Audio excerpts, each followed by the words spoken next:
This is the garden, and there was just a rat. It was a bit of a risk. It was cold, it was wet, it was icy. I have struggled with Amazon a couple of times.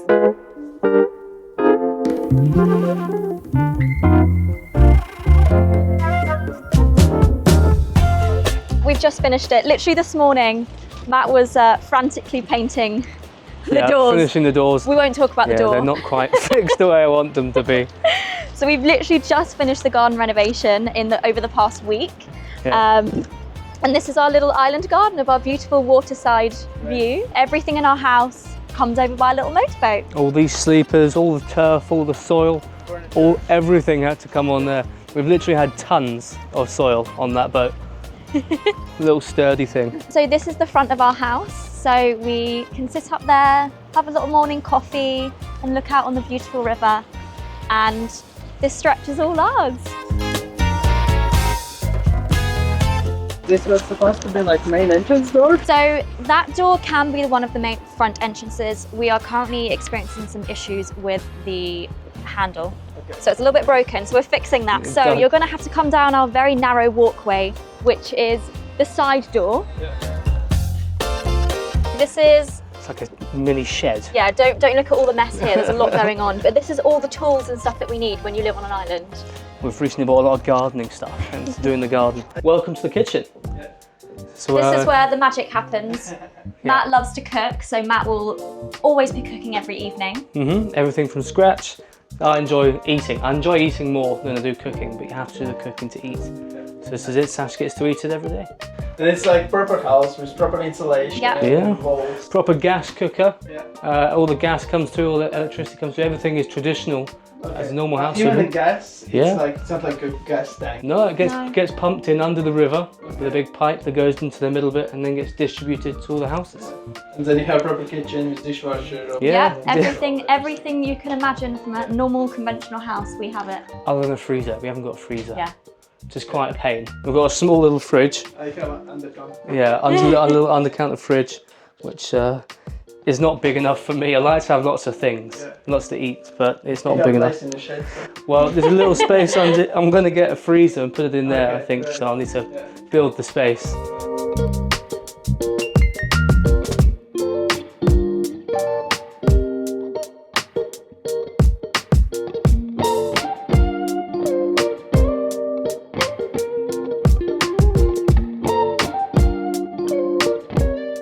This is our little living area, so we really enjoy eating our breakfast here in the mornings and looking out on the view, or when we're working from home, and it's so lovely. Yeah.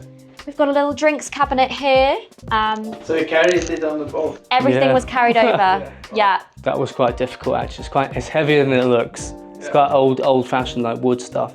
And trying to take something extremely heavy over on a boat, but then get it off of the boat when it's moored up and there's, you don't have much balance. It's tricky. It's a lot more difficult than you think. Matt did fall in when we did take our furniture over on the first day. It was cold, but it was quickly jumped out. Yeah. Yeah, it was in November, so it was freezing. It was really cold. It certainly woke me up, and it was the 9th trip. We'd done back and forth with the boat 9 times, and it was one of the last ones to do. So I had to quickly get changed and do the last one. And it was like 10 o'clock at night or something. It was late. So, hey. And how you came up with the idea to rent a house on an island? You kind of have to be in the know when you live on these types of places. So we know the landlord, hence why we're able to live in such a beautiful house. And it kind of happens sporadically around the island. So there's quite a few houses on the island that you can rent, but some people do own them. There is actually a special website called Riverside Houses or something like that, where you can specifically buy riverside properties, but we just knew somebody. We didn't know we'd like it, as I said, because we were moving in winter. We left a really nice flat in Chiswick in West London. I moved here not knowing that we'd enjoy it, so it was a bit of a risk. And I was quite nervous at the start. I was like, because we've upped everything, we've moved everything here. It was cold, it was wet, it was icy. I thought we wouldn't like it, and it might have caused like a bit of an issue, but it's really brought us closer together being here, because you have to go through the difficulties, the struggles. You do it together. Run away. Well, exactly, we're just stuck. Yeah, it's lovely. It is nice.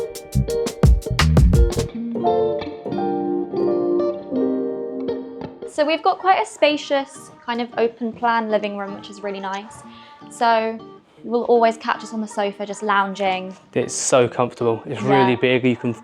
We'll actually sleep in it quite a lot, Roman, because you can sleep there and look out the window to the river. You wake up first thing in the morning, it's beautiful. And waking up to the sight of like swans and geese and just wildlife is just so different to what we were experiencing when we were in central London renting there. So we love that so much. It is lovely. Yeah, and even don't have blinders. No. Yeah. So it's a weird balance of, we don't feel like we need to have curtains because no one's really looking in. Yeah. Like no one's there most of the time. Yeah, there's actually quite a lot of the houses don't have curtains. So it's like freeing and open. You don't really want to close the view. You say that there's people going past on the boat now, been able to see him. That's your neighbour. Yeah, it will be, one of them. So yeah, it's nice having it bright and open and being able to see the view. Yeah. And this is where Matt works from home. Yeah, that's my pride and joy, that's my corner. Yeah, My only part of the house is my corner. This is your little setup. Yeah. So you don't face the river because it's too much of a distraction. Yeah, I wouldn't get any work done if I was looking out there, because there's always something happening. You've always got something to look at. So Yeah. If you have Zoom calls, then they can see out the back. Yeah. Or you just put a green screen or something. Yeah, I actually don't like. I was a bit worried about having that as my backdrop at the start because everyone might think I'm showing off, but I'm not. It's, any difficulties you have experienced living on an island? well, everything's more difficult. Yeah. Everything. Logistically, you have to have more effort to do anything. Like if you want shopping, you have to go on a small boat across the river. You can't just pop to the shops. And if it's raining? Yeah, you get wet. And we haven't got an awning on the boat, so you just get wet and you just have to deal with it. Yeah. Like taking the bins out, it's like a chore. You just have to do something else to do that. But after a while, you get used to it. It becomes habit. It's the little things that you don't even think about. So for people that live in traditional houses, it's just part of everyday life, right? But as Matt said, it's so much more effort being here, but in the most wonderful way possible, because with all of the effort comes with all of the beauty of living here as well.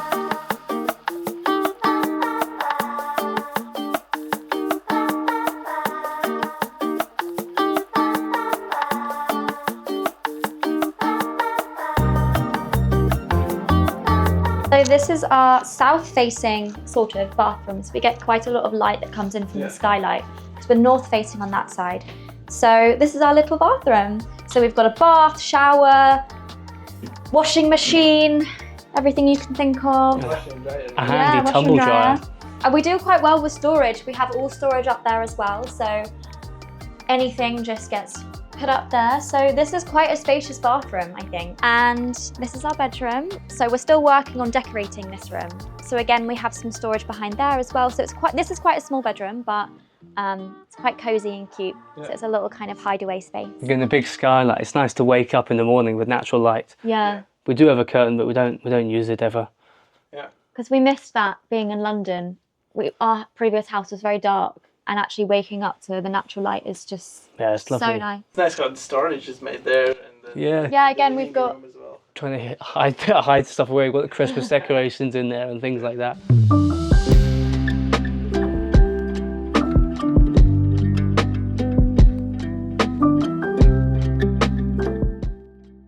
The island was a test for the fibre optic in the area. Yeah. So before anyone else in this part of London got fibre optic, the island had it first. Okay. So they came and tested it here. There's a bit up the other end of the island where it all comes into the main island and gets distributed to the houses. My favourite thing about living here is the boat. I mean, it's not, before I had no boating experience. I'd never ridden a boat or drove a boat, sailed a boat. And it's great fun. It's like a little toy. So for me, the best part of the day is leaving the island and coming back, because you're on the boat not for very long, but you're outside, you're not on a screen, you've just got, you're sort of in nature as close as you can be in London. Our favourite kind of mornings is when it's thick fog. It's quite mysterious. And you'll get on the boat and you can't really see too much in front of you. And we stick our light on, so it's still safe. But you are going strapped on with your life jackets. And it's just this feeling of, we're just two people on our little boat coming from our little island.